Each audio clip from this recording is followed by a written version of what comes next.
This is a map of every moment your child is actually asking you for something. When you think of a child asking for attention, you probably picture something like this. A kid tugging your sleeve. Mom, watch me. Dad, play with me. Obvious, direct, easy to read. But it turns out that most of the real bids for connection your child makes look nothing like that at all. They look like behavior, and some of them are absolutely nothing like what you'd expect. This video is going to be different from most content on this subject. Most parenting content on this topic focuses on discipline strategies, reward charts, and consequences. But today we're looking at what the research on attachment and child development actually says about how children communicate need. So unless stated as a theory, everything we'll discuss is describing something that's actually happening in your house right now. And some of these moments are ones you've been walking past every single day. By the end of this video, you'll know exactly what your child's behavior is trying to say, why they can't just tell you directly, and what they need you to do in those moments. Let's start with a quick identity check on how this whole system works. Children are not irrational creatures. They do have a limited emotional vocabulary, especially in the early years. And here's the thing.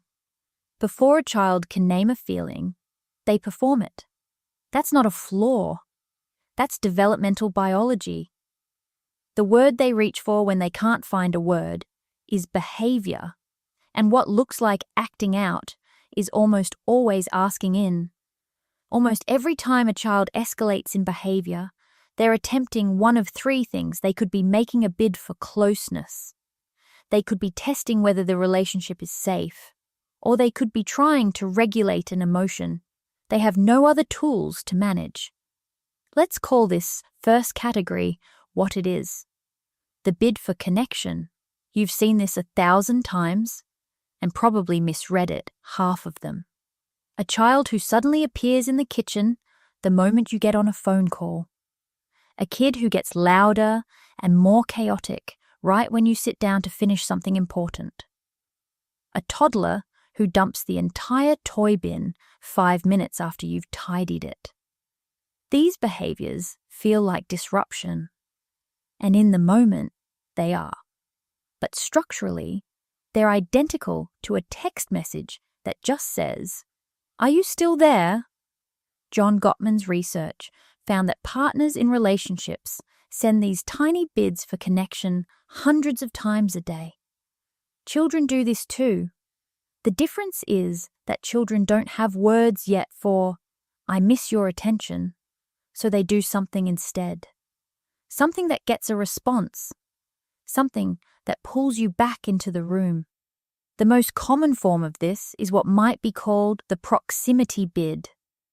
The child who has been playing independently for an hour and suddenly can't do anything without you.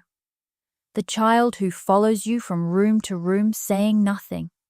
The child who asks for a snack, eats 2 bites, and asks for something else. They're not being difficult. They're recalibrating. The proximity bid is the most common form because it's the simplest version of the question. Is our connection still intact? But there's another form that's harder to read because it doesn't look like closeness at all. The rupture test. The rupture test is when a child behaves in a way that seems almost designed to push you away, talking back sharply, refusing something they normally agree to, walking out of a room in the middle of something warm and good, looking right at you, and doing the thing you just asked them not to do. Conventional parenting wisdom says this is defiance, and it can be. But underneath the defiance, there's often a developmental question being asked. Not, "Can I get away with this?" but "Will you still be okay with me after this?" They are stress testing the relationship, checking whether your love is conditional. They need to know if they push, you'll push back gently rather than disappear. They need to know you won't shatter. And the answer is given, not through what you say, but through how regulated you stay. But the next category is the one that quietly breaks most parents' hearts when they finally see it clearly. The shutdown. The child who goes quiet. Who says fine and means anything but fine. Who stops bringing you problems. Who stops crying when they're hurt because crying stopped working. Who starts handling things alone, not out of maturity, but because somewhere they learned that reaching for you didn't reliably land. The shutdown is the final stage of a long series of unmet bids.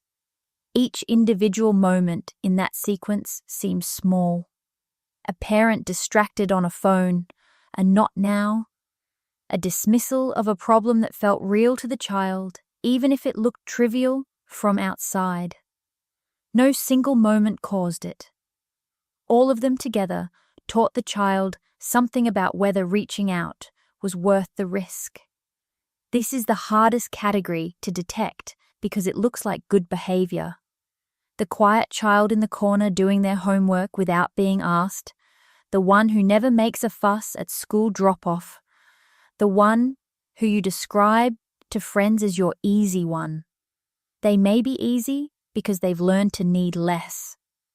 That is not the same as having less need. What makes these categories hard is that they escalate. A bid for connection that goes unanswered becomes a rupture test. A rupture test that gets met with punishment rather than presence becomes a shutdown. The architecture of a child's emotional communication moves in that direction like water finding the lowest point. But there's one more category that cuts across all three, and it's the one that doesn't look like any of the others. It looks like a physical complaint, stomach aches before school, headaches on Sunday evenings, tiredness that appears only in specific situations, a rash that shows up and disappears according to an emotional schedule the child doesn't consciously control. The body keeps score before the mind can speak. This isn't performance. It isn't manipulation. It is the nervous system doing the only thing it knows how to do with an emotion that has nowhere else to go. If you've been treating these moments as medical problems and finding no medical answer, take a slower look at the emotional weather in your child's week. The framework shifts when you see all four together: the bid for connection, the rupture test, the shutdown, the somatic signal. They're not four different problems. They're four voices for the same underlying sentence. I need to know that we're okay. And the remarkable thing is that they don't need a perfect response. They need a consistent one. A parent who keeps showing up, who stays regulated when the test arrives, who notices the shutdown before it calcifies, who asks the second question after, I have a stomach ache, not, do you need medicine, but what's going on for you today? You don't have to get it right every time. You have to get it right enough times that the child stops wondering. Because what a child learns in those early years, inside those small, ordinary moments, isn't a fact about the world. It's a belief about themselves. Whether they are worth returning to, whether their inner life is a burden or a gift, whether the people they love will hold on or let go. That belief becomes the architecture of everything they build after.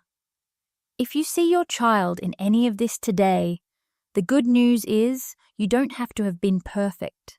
You just have to start from now.